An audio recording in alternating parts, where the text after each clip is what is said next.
Hello folks, and welcome back to the Speed Shack. We've made it through Christmas and the New Year, mostly intact. We got very little done on the car because we're eating and drinking too much, seeing some family, and making a Viking shield, which I've not got video of, obviously. So it is another wet, cold and dismal day outside, as you can probably hear.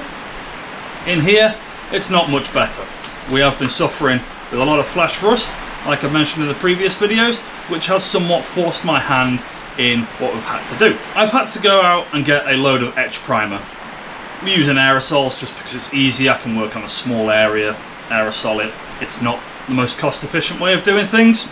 These aerosols, they don't last that long. It's reasonable stuff. It's high coat etch primer. It contains phosphoric acid to eat into the metal and zinc to inhibit corrosion. So it's not bad stuff, and it's a close second to the epoxy primer that I planned on using before. We've had to wire wheel the entire underside of the car again. All the work that we've done previously started to rust, so all that's had to come back off and get liberal coats of this stuff. So now that was done, we can move into this video where we can start filling up some of the many holes this thing has got. And we better crack on, because this thing has got more holes to fill than a Dutch brothel. It's just a mess. Let's crack on and get some work done, eh? So we're now going to put the piece of steel across here and address this whole gearbox mounting area issue, because all this was cut out to sit the V8 on, and obviously we're not using that anymore. So we need to patch this up and weld a piece in here so it's got the strength in there to mount the gearbox onto. Template for the side of the gearbox. Back to the cardboard assisted design, good bit of CAD. We're going to need some card, a ruler, a pen, maybe a square if I'm feeling really fancy, and a knife. We're going with the fancy one this time. Ooh. So, in true Blue Peter fashion, should get it done, eh? And there we go. One lovely template. It's even got some wibbly bends on it for extra accuracy. Beautiful. We may as well transfer that into this now, hadn't we?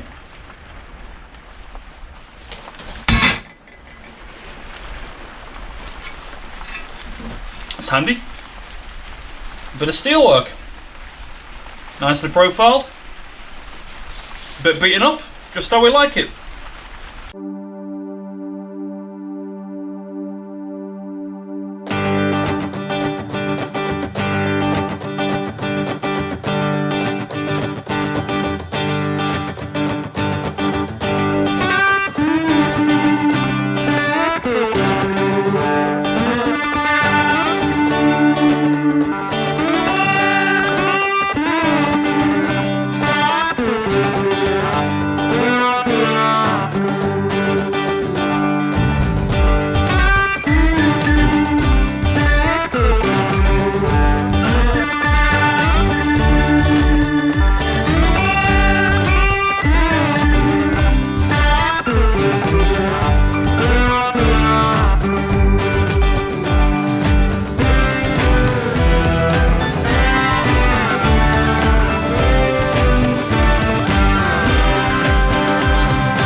Hello?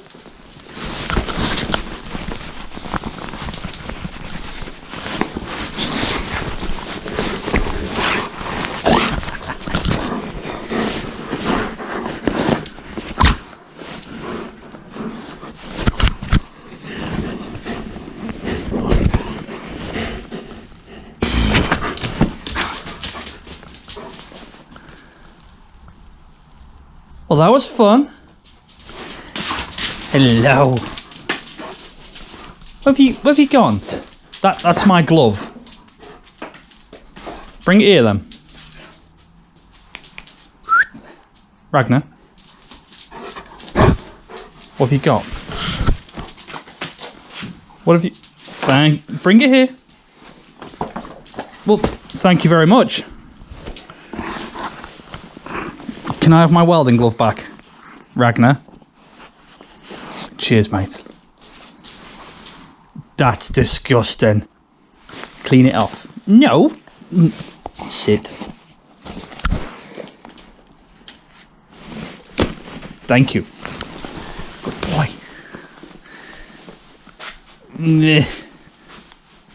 Ew.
Well, that's it for today, folks.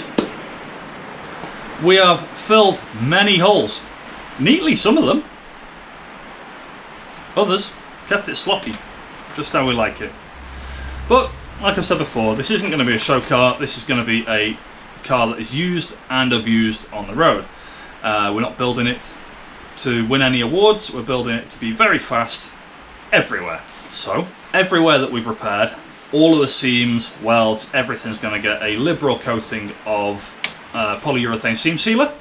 That will be done in a later video once we've got the epoxy primers on the car, because we don't want to put a flexible coating underneath a hard setting epoxy.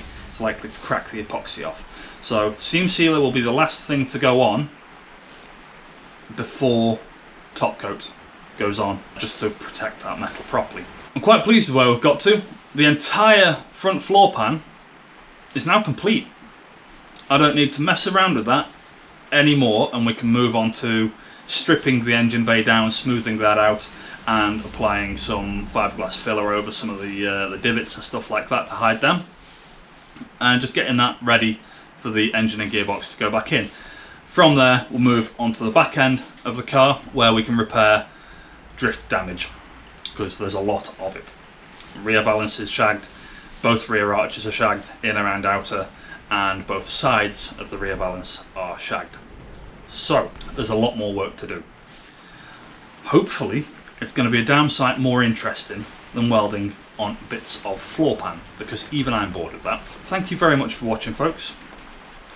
We'll see you in the next video, which should hopefully be winging its way to your earballs over the FaceTube interwebs very soon. Stay safe, like and subscribe. Thank you, folks. See you in the next video.